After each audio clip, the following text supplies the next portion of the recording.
സോളാറിൻ്റെ വാങ്ങാനായിട്ട് ഏറ്റവും അനുയോജ്യമായ ഒരു സമയമാണ്. അത്രയധികം കോസ്റ്റ് കുറഞ്ഞിരിക്കുന്ന ഒരു സമയമാണ്. കേരളത്തിൻ്റെ ഒരു പ്രത്യേകത എന്ന് വെച്ചിട്ടുണ്ടെങ്കിൽ കേരളത്തിലെ ഇൻവെർട്ടറുകൾക്ക് പൊതുവിൽ ഇന്ത്യയുടെ മറ്റ് സംസ്ഥാനങ്ങളിൽ നല്ല ഡിമാൻഡ് ഉണ്ടായിരുന്ന ഒരു കാലഘട്ടമാണ്. 1995 ഞാൻ വിദേശവാസം അവസാനിപ്പിച്ച് നാട്ടിലേക്ക് വരുന്നത്. ആ സമയത്താണ് നമ്മുടെ നാട്ടിലെ പവർ കട്ട് എന്നൊരു കൺസെപ്റ്റ്, ആ ഒരു വാക്ക് തന്നെ സുപരിചിതമാകുന്നത് ആ സമയത്താണ്. ആ ഒരു കാലഘട്ടത്തിൽ ഇൻവെർട്ടർ നിർമ്മാണവുമായിട്ടാണ് ഞങ്ങൾ ബിസിനസ് രംഗത്തേക്ക് ഞാൻ പ്രവേശിക്കുന്നത്. ഒരു 1500-2000 രൂപയുടെ ഒരു എമർജൻസി ലാമ്പ് ഉപയോഗിച്ചിരുന്ന ഒരു കസ്റ്റമറെ 14,000-15,000 രൂപ മുടക്കിയ ഒരു ഇൻവെർട്ടർ ബാറ്ററി എന്നുള്ളൊരു രീതിയിലേക്ക് കൊണ്ടുവരാനായിട്ട് ഒരുപാട് സ്ട്രഗിൾ ചെയ്തിരുന്നു.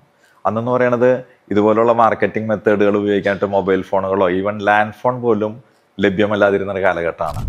നോർത്ത് ഇന്ത്യയിലേക്ക് മഹാരാഷ്ട്ര, ഭോപ്പാൽ, ഈവൻ ആൻഡമാൻ നിക്കോബാർ അങ്ങനെയുള്ള സ്ഥലങ്ങളിലേക്കൊക്കെ ഇവിടുന്ന് ഇൻവെർട്ടറുകൾ ഞങ്ങൾ കൊടുത്തിരുന്നു.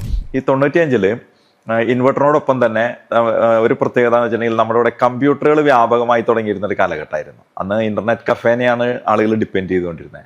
ആ കാലഘട്ടത്തിൽ അവർക്ക് ബാക്കപ്പിന് വേണ്ടിയിട്ട് UPS നിർമ്മാണത്തിലേക്കും ഞങ്ങൾ പ്രവേശിച്ചു. പിന്നീട് ടാബ്ലറ്റുകളും ലാപ്ടോപ്പുകളും അതിൻ്റെ കമ്പ്യൂട്ടറിൻ്റെ പുതിയ തലമുറ പ്രോഡക്റ്റുകൾ വന്നതോടുകൂടി UPS ഏറെക്കുറെ അപ്രസക്തമായി. 2010 ഞങ്ങൾ സ്ട്രീറ്റ് ലൈറ്റുകളിലേക്ക് LED സ്ട്രീറ്റ് ലൈറ്റുകളിലേക്ക്, അതുവരെ സ്ട്രീറ്റ് ലൈറ്റുകളൊക്കെ സാധാരണ ബൾബുകളൊക്കെയാണ് നമ്മുടെ പഞ്ചായത്ത്, മുനിസിപ്പൽ കോർപ്പറേഷൻ ഏരിയകളിലൊക്കെ ഉപയോഗിച്ചിരുന്നത്. ഞങ്ങൾ LED സ്ട്രീറ്റ് ലൈറ്റുകളുടെ വിപണനത്തിലേക്ക് കടന്നു. 2013 ശേഷം solar on grid, off grid പ്ലാന്റുകളിലേക്കൊക്കെ ഞങ്ങൾ പ്രവേശിച്ചു. സ്റ്റാർട്ടിങ്ങിൽ നമ്മളുടെ ഡൊമസ്റ്റിക് കസ്റ്റമേഴ്സൊക്കെ കുറവായിരുന്നു. കൂടുതലും അനർട്ട് ബേസ് ചെയ്തുകൊണ്ടുള്ള ഗവൺമെൻറ് ഓർഡറുകൾ, അതുപോലെ തന്നെ അനർട്ടിൻ്റെ സബ്സിഡി പ്രോജക്റ്റുകളിൽ കൂടിയൊക്കെയാണ് കേരളത്തിൽ സോളാർ വ്യാപകമായി തുടങ്ങിയത്.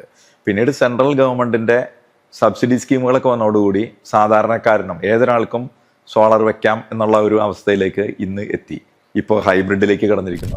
ഞങ്ങളുടെ ബിസിനസ് ഏരിയ എന്ന് പറഞ്ഞാൽ കേരളത്തിൽ ഞങ്ങൾക്ക് ഓഫീസുണ്ട്, ബാംഗ്ലൂരിൽ ഞങ്ങൾക്ക് ഓഫീസുണ്ട്. ഇപ്പോൾ കേരളത്തിലും ബാംഗ്ലൂരുമായിട്ട് നമ്മൾ 1000-ലധികം പ്ലാന്റുകൾ ഇപ്പോൾ ഇൻസ്റ്റാൾ ചെയ്ത് കഴിഞ്ഞിട്ടുണ്ട്.